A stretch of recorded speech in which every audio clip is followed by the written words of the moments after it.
LSU wide receiver Malik Nabers is an absolute freak, but he's not the only wide receiver that can help the Tennessee Titans in the slot. I'll go over my top 3 slot options in the NFL draft on today's film breakdown from Tic Tac Titans.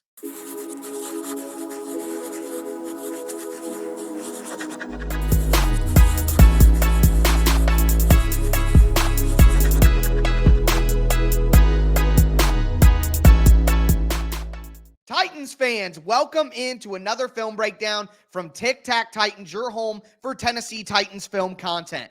I am your host, Tyler Rowland, host of the #1 Tennessee Titans podcast, Locked On Titans. I've covered the Tennessee Titans for Sports Illustrated, USA Today, and I'm a 25-year fan who's a certified film junkie. And in today's episode, we are going to talk about my top 3 slot wide receiver options at the top of the NFL draft. We're going to talk about LSU's Malik Nabers, who is not only one of the best slot options, but one of the best wide receiver prospects we've seen in recent memory. But I also want to talk about 2 options the Titans could have in the second round, Georgia's Lad McConkey and Florida's Ricky Pearsall. So I'm going to dive into some excellent tape. Before I do, make sure you get subscribed, stay subscribed, hit that thumbs up button as well. As we always do, let's dive into the film.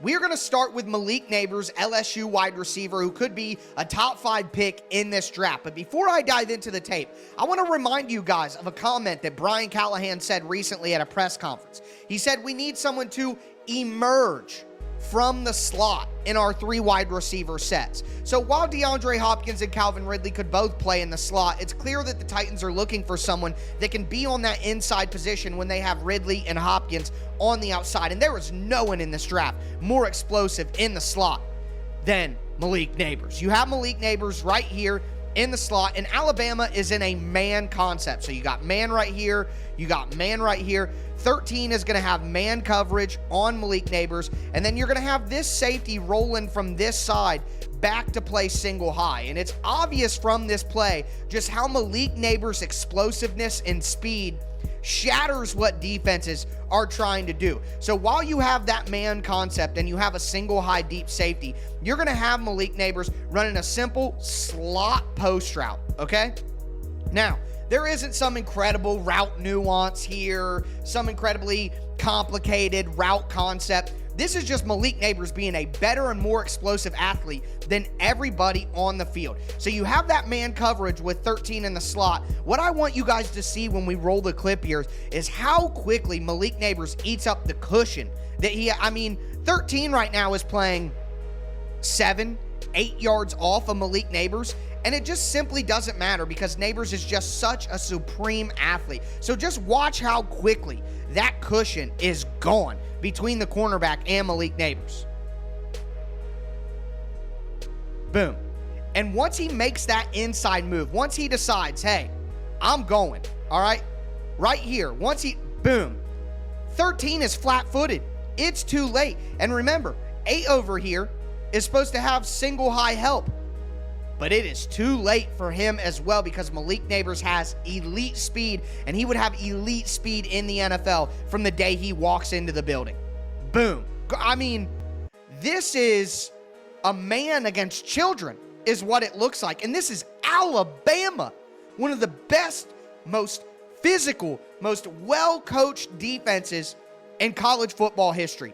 Boom. I mean, we are talking 6, 5, 7 yards of separation, easy catch, walk in end zone, dance on him, Malik. I mean, the speed, the separation, absolutely disgusting. So the speed and the explosiveness is obviously the first thing that jumps out to you when you're watching Malik Nabers' tape. But also his ability with the ball in his hands, it's absurd. He's like Sonic the Hedgehog out there with the way he's zooming past people. So you have Malik Nabers here in the slot. Again, LSU used him in the slot a ton and for good reason, but it's just going to be a quick sit down route. This isn't something super complicated. He's just going to come in here and sit down in the middle of the zone. But what he does once he catches the ball, in his awareness and just, innate ability to get yards after the catch and quickly flip up the field. It's breathtaking at the end of the day, and you see it on display. Again, not some insanely incredible, complicated route, but just something that's incredibly impressive from Malik Nabers. Quick sit down, little fade to the outside, but a quick sit down. This is just a quick rollout play. Get the ball to your best player. He's right here. He's sitting in the middle of the zone.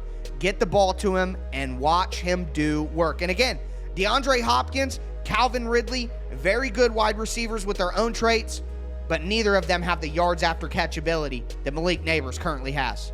Catch. Watch him right here. He peeks, and you're going to see it on the end zone view even better. But he peeks right here. I covered up his head, but you could see him looking back at the defender. And he sees him inside there, and he's like, okay, not only do I know where you're at, I know exactly what I need to do to shake you immediately. Boom. Foot in the ground. Now I'm upfield, and ladies and gentlemen, buckle your seatbelts. Woo, woo, woo, woo, woo, woo, woo, woo. Word. Swerve. I mean, it's just incredibly impressive stuff at the end of the day. From the end zone view, really like watching it because you see that little look that he gives to the defender. And again, some of that stuff is just instinctual, like your feel on the football field, your awareness, your understanding of angles and how guys are going to pursue you. Malik Nabers is just so well-versed in this sit down. That's a low ball. That's a low ball, but he's going to turn, and he looks back and sees the defender before he turns his back around. And he knows, okay, you're too far inside and too close to me. I'm gone. And here he goes. Whoop. Swerving. Again, the speed, the explosiveness. I don't think that Malik Nabers is wide receiver one. I'm giving that to Marvin Harrison Jr. all day. But once you watch the tape, you can see why people's jaws are on the floor for Malik Nabers right now.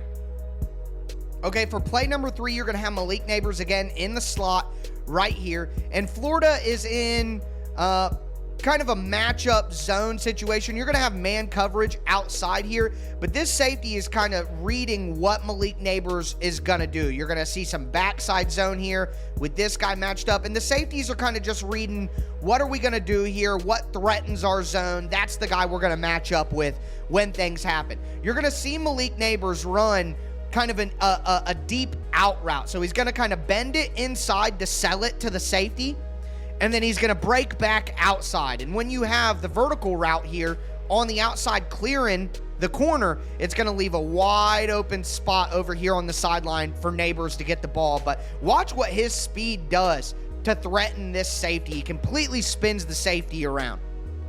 So inside, looking like a deep crosser. Right now, it's looking like Malik Nabers, deep crosser across the field from the slot, which he runs a ton. So the safety is going to bite on that because he knows, hey, if I don't get on my horse right away, I'm not going to be able to stay with Malik Nabers. But Nabers knows that too, and he's going to use his speed and leverage it against the defensive back and then break this thing back out. And there's just no one there. Creates so much separation, not only because of his speed, but because of the threat of his speed. Look at the corner or the safety right now.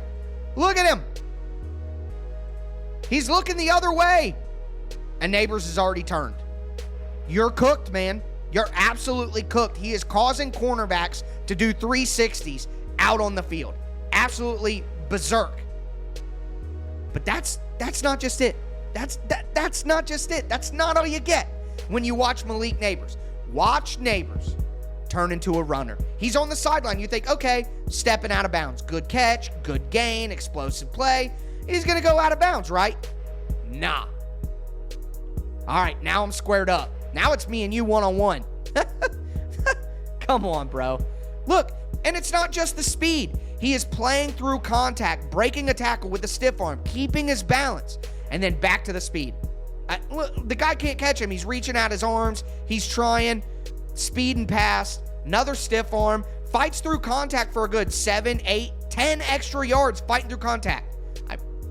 I don't know what else to tell you. You got that speed, the ability to create that separation with that yards after catch ability. Again, I've said it online at Tic Tac Titans, but if Malik Nabers is available at number 7, I think he is the pick for the Tennessee Titans. Yes, That's over Joe Alt. That's over Rome Odunze. That's over a trade down. I think if Malik Nabers is on the board at 7, he will be the pick for the Tennessee Titans. So we've seen Malik Nabers with a slot post touchdown. We've seen Malik Nabers with a quick sit down from the slot where he turns it into a yards after catch opportunity. We've seen Malik Nabers with a fake crosser into an out route where he's able to turn it into yards after catch. But this is the most common win on Malik Nabers' tape, and I think this is something that Brian Callahan is going to utilize a ton in his offense. We have Malik Nabers here in the slot again, down at the bottom of the screen, and his favorite route was a slot fade. All right?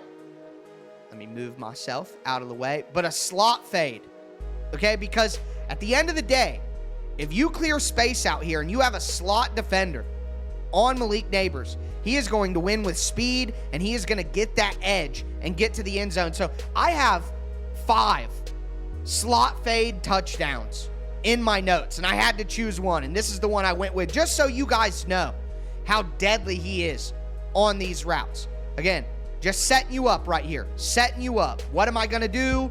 You don't know. Again, just watch him. I'm not going full speed right away. I'm sizing you up. Am I cutting inside? Am I cutting outside? You don't know. And by the time we're this close, look, this is 3-4 yards of separation. You're beat. I've said in recent videos, if you're even, you're leaving. When we looked at Calvin Ridley running a slot fade against the Tennessee Titans, Malik Nabers doesn't even have to be even, and he is leaving you in the dust, and the defender simply can't keep up as much as he needs to. Now you're in a race. Now you've lost your awareness. Now you're just trying to keep up with this speed demon. And I've showed you the yards after catch. I've showed you the speed. I've showed you the routes. But the ability to play the ball in the air, he has it all, folks. He has it all. Look at this catch. Bam. Touchdown. I mean, it's ridiculous to have all of this. And this is why I say, you know, you look at the last few years, Malik Nabers would be the number 1 wide receiver by far in like the last 3 classes. I mean, he's that good. He just has Marvin Harrison Jr. ahead of him. But again, if he's on the board at 7, I think the Titans run to the podium whether we want an offensive tackle or not.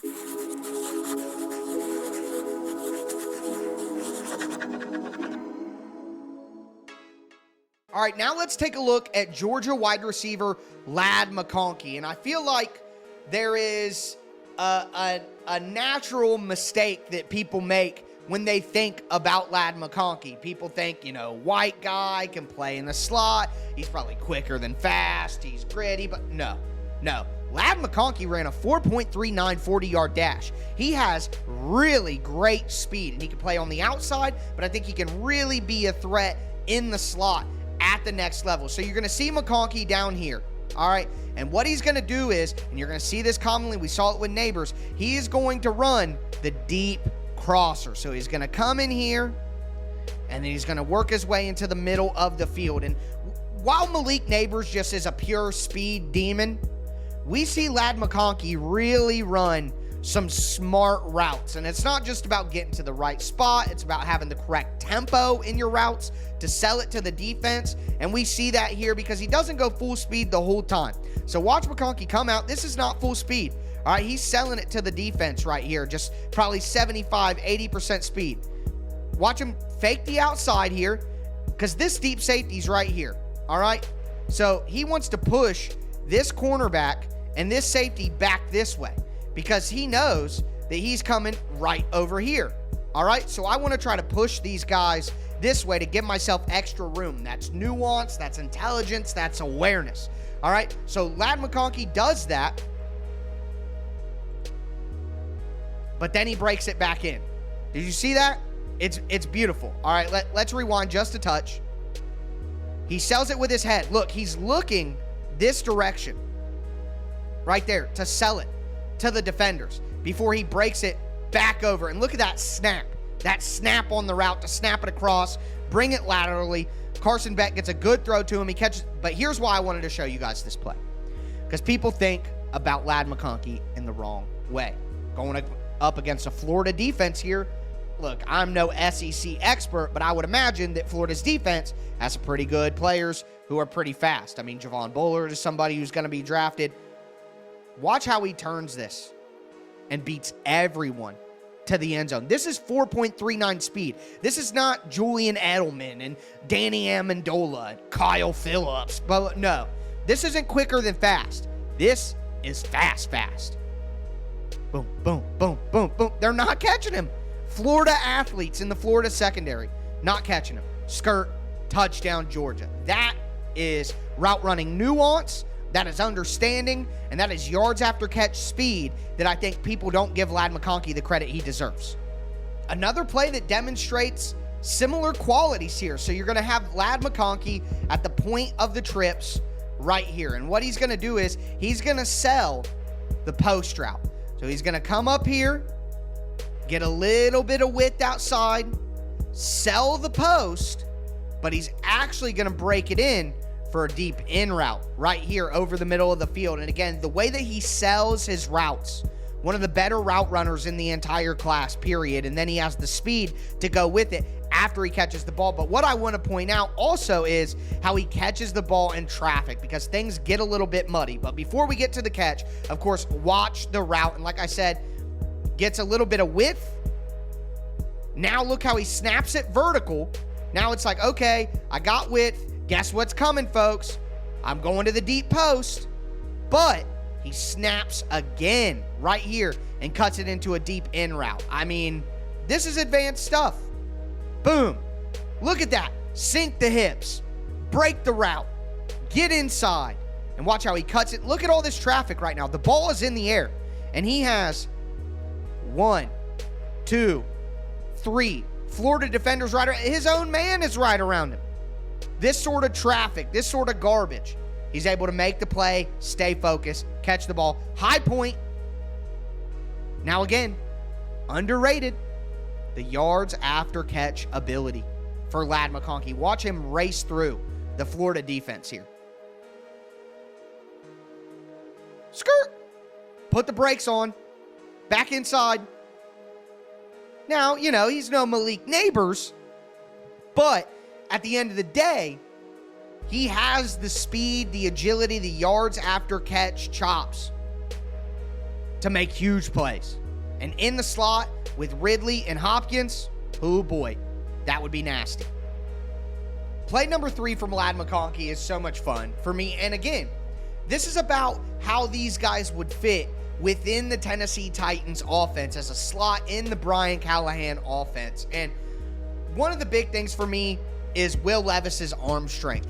You want guys that can get down the field so that Levis can use that arm strength and bomb the football. And this play right here, this is a touchdown with Will Levis as the quarterback. So not in the slot, but you have Ladd McConkey down here at the bottom of the screen, and he is going to run a double move right here. He's going to come up.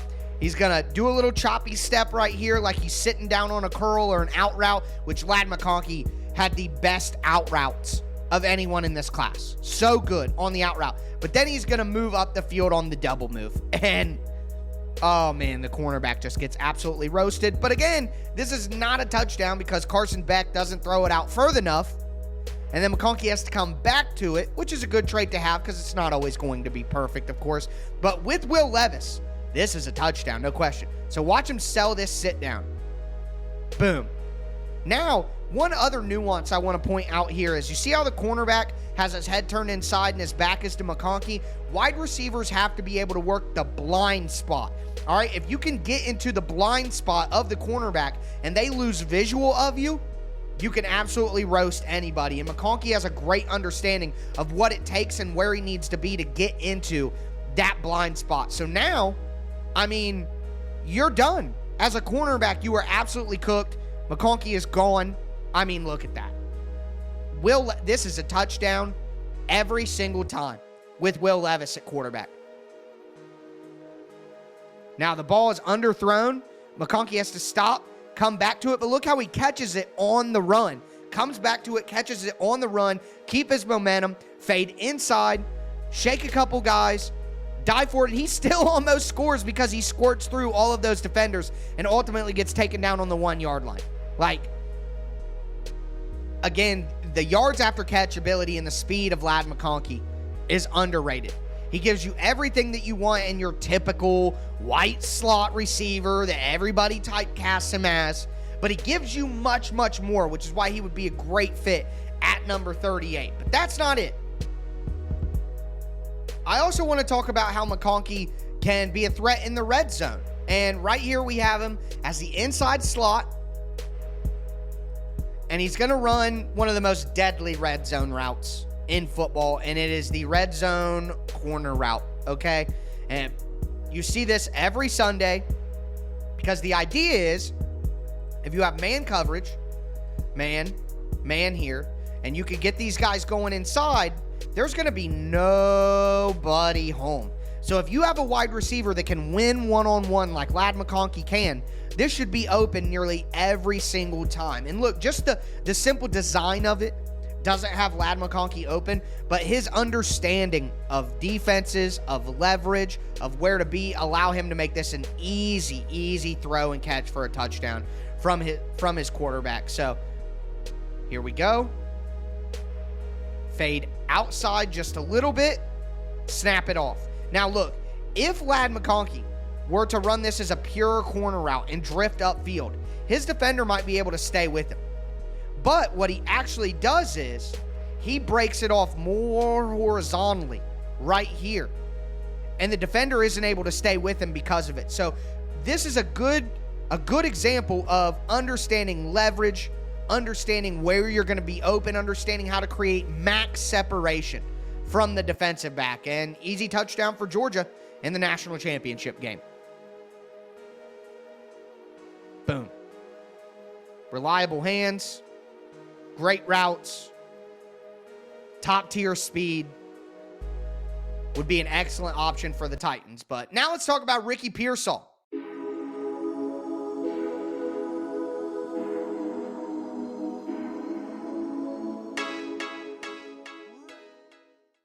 So in my tape study for this wide receiver class, I have fallen in love with Ricky Pearsall. I think he's the best route runner of any of the wide receivers in the class. He's 6 foot. He, in my opinion, compares favorably to like a Tyler Boyd, which if you look at the offense that the Bengals ran under Brian Callahan, Tyler Boyd as a big slot guy who's 6'2", good size, good route runner. It's a perfect match, in my opinion. Now, in this first play, Ricky Pearsall is not in the slot. But what the Titans do, or what the Titans will do a ton, and what Brian Callahan has done, is run deep crossers from the slot. I've been talking about it all episode. So you're going to have Pearsall run this crossing route, and that is exactly what he is going to do at the NFL level. You do have a guy come in motion over here that does kind of create a slot look for Pearsall, but what I want to focus on is his release package. His ability to create separation immediately at the line of scrimmage with his release off the line of scrimmage, I mean, it's excellent. And for a guy who doesn't play with a ton of power, doesn't have a big, huge frame, isn't going to be the strongest wide receiver out on the field, it's important that he's able to create this separation when he has guys in his space at the line of scrimmage. So just watch the first few seconds here of Pearsall. 1-2, got ya. Flat-footed, bam. Now I'm inside. And I mean, he's left in the dust. Left in the dust. Watch this in slow motion, man. 1-2, just gives you the little shimmy.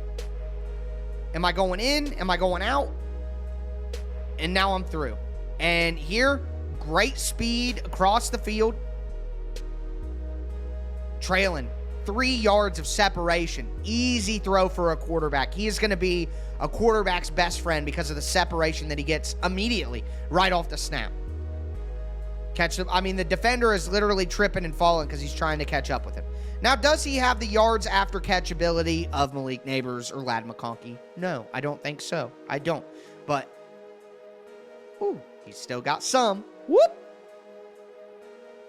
Caught from behind again. The top end speed isn't there as a Nabers or a McConkey, but those are two guys who I think go over him in the draft. So it makes sense if the Titans don't get an opportunity to take those guys, pick number 38 for Pearsall, or maybe even dropping down to pick number 44, 45 in a trade back. I think it would make a ton of sense. But you see the release, the ability to run the routes, the speed to get open, catch the ball, and still make some things happen after the catch. All right, so here we go again. Another deep crosser, which, again, I think the deep crossing route is going to be pivotal in the Tennessee Titans' new offense under Brian Callahan. You have Ricky Pearsall right here as the point man in the bunch for the trips. He is going to run a deep crosser, and I wanted to throw this play in here even though it's similar to the previous play because it shows off what I think might be the most impressive trait of Ricky Pearsall, and it is his toughness at the catch point. I'm not using the play, but Ricky Pearsall had a one-handed catch in between 3 defenders during his time in college. It might be the most insane college football catch that I have ever seen. And this isn't that, but it's a pretty good example of what it looks like because his adjustments to the football, even on a bad throw. And look, I talked about Will Levis's arm strength. Will Levis may not be the most accurate quarterback of all time. So you need to get guys like a DeAndre Hopkins who can adjust to the football and bring it down nonetheless. And Ricky Pearsall is that guy. So watch him run the deep crosser, and he gets good separation. Tempo, tempo, tempo, not full speed. Boom. Once I get to the linebacker, now I'm full speed. All right? And I'm open. The quarterback rips it in there, but it is not an accurate pass. It is way behind Ricky Pearsall, and you could see him start to size it up right now like, oh crap, this is supposed to be right here out in front of me so I can keep running. And if you throw it right there, he catches it and turns upfield. But not every pass is going to be perfect, whether it's college, whether it's NFL, and you need guys who can make those plays nonetheless. Watch Pearsall look at that. Watch how he flips backwards. Even though there is a safety barreling down on him, and now you've made the catch more dangerous by throwing it behind, you got a guy right in front of him who can hit him as well. For Pearsall to adjust and make this catch, turn upfield immediately, take the hit, hold the ball, big, huge gain. It's incredibly impressive stuff for a guy who's 6 foot, considered a slot guy.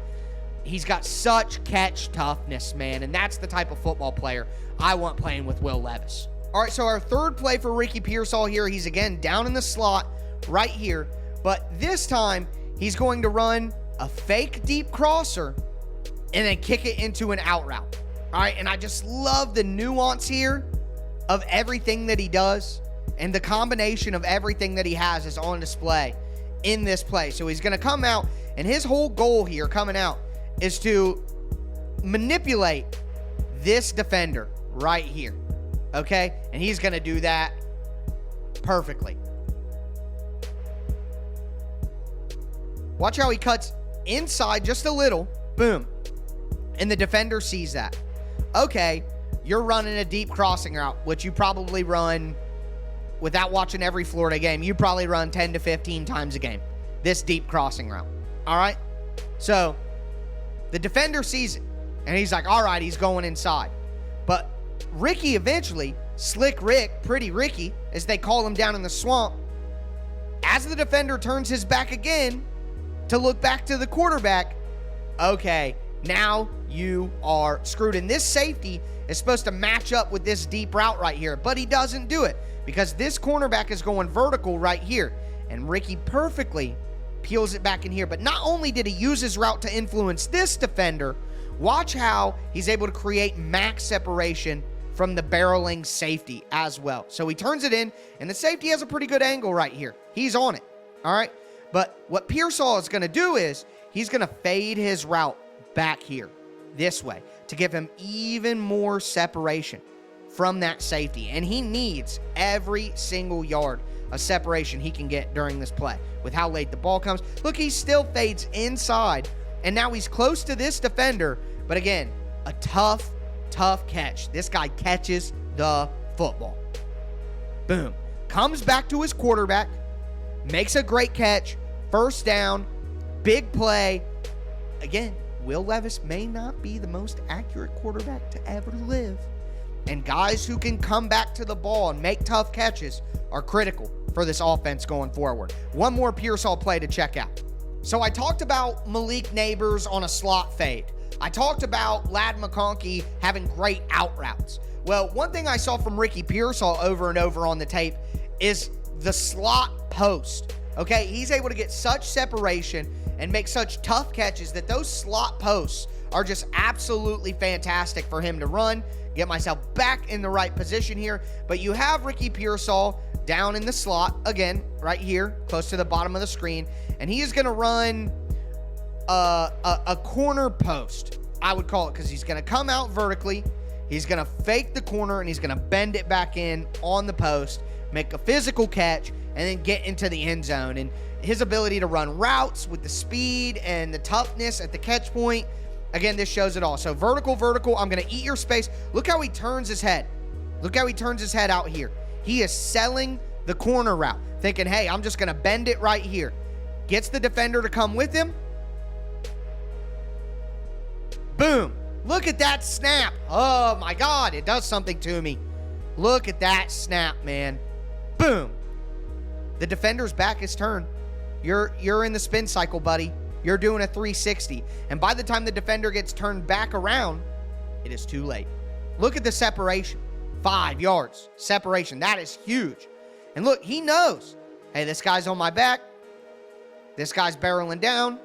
I'm still going to jump and high point this football, not body catch it, not let it come to me. I'm going to high point the football, get my feet on the ground, and I may only be 6 foot. I may be out-athleted by some of these guys, but I am barreling into the end zone, and you can't stop me. Boom. Fights through 2 guys into the end zone. Pretty Ricky, Slick Rick. I'm on board, baby. Make him a Titan. All right, Titans fans, that is going to do it for today's film breakdown on Malik Nabers, Lad McConkey, and Ricky Pearsall. Again, Brian Callahan, Tennessee Titans head coach, said that they're looking for someone to emerge in the slot. And if the Titans look for someone with pick 7 or with pick 38 in the first 2 rounds of the draft, I think either of these 3 guys would be a great fit.